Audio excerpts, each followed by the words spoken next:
کله لوږې مرو کله قحطۍ مرو تا ته لاس نه نیسو ته مونږ سره کومک مه کوه ته دا منافقت مه کوه چې د ټولو زهرجنو خبرو وروسته په ملل متحد کې دا خبره کوې چې د افغانانو پیسې خلاص کا مونږ ستا غږ نه ده په کار ته رذالت او منافقت مه کوه د پاکستان علماو ته وایم سیاسونو ته وایم ولس ته وایم خبردار دغه کرغېړنه پالیسي د تاسو د هیواد د ویشلو په معنا ده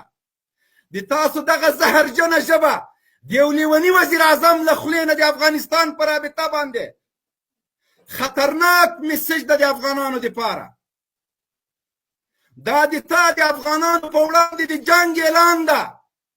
چې د ټولو نړۍ د جابرانو د ظالمانو په مخ کې د هغه ظالمانو په مخ کې چې 20 کاله موږ وژلي یو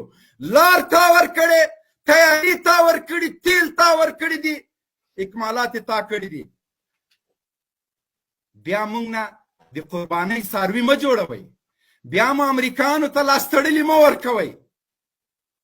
شهباز شریف که غیرت درلودلی د یو اسلامي واکمن په توګه باندې به په ملل متحد کې د عافیه صدیقي غږ پورته کړی وای د تا فوز که غیرت درلودلی په ملل متحد کې به د خپلې لور عافیه صدیقي غږ پورته کړی وای د افغانانو په زخمونو باندې نور مالګې مه دوړوئ مونږ نور تحمل نشو کولی مونږ 40 کاله دلته جګړه تېره کړې اوس هم د مونږ د بچي بچي له زخمونو نه وینې تویېږي مونږ خپل وینو څټلو ته پرېږدئ مونږ پرېږدئ چې خپل زخمونه مرهم کو مونږ پرېږدئ چې من حیث یو هیواد رشد کو زمونږ اقتصادي بنسټونه مه نړوئ د تاسو د منافقت سیاست دته باید نور افغانان د پای ټکی کېږدي خپله فیصله وکئ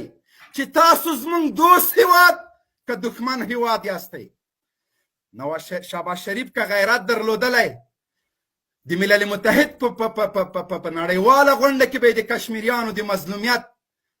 غږ اوچت کړی وای چې ستاسو له وجې نه کړېږي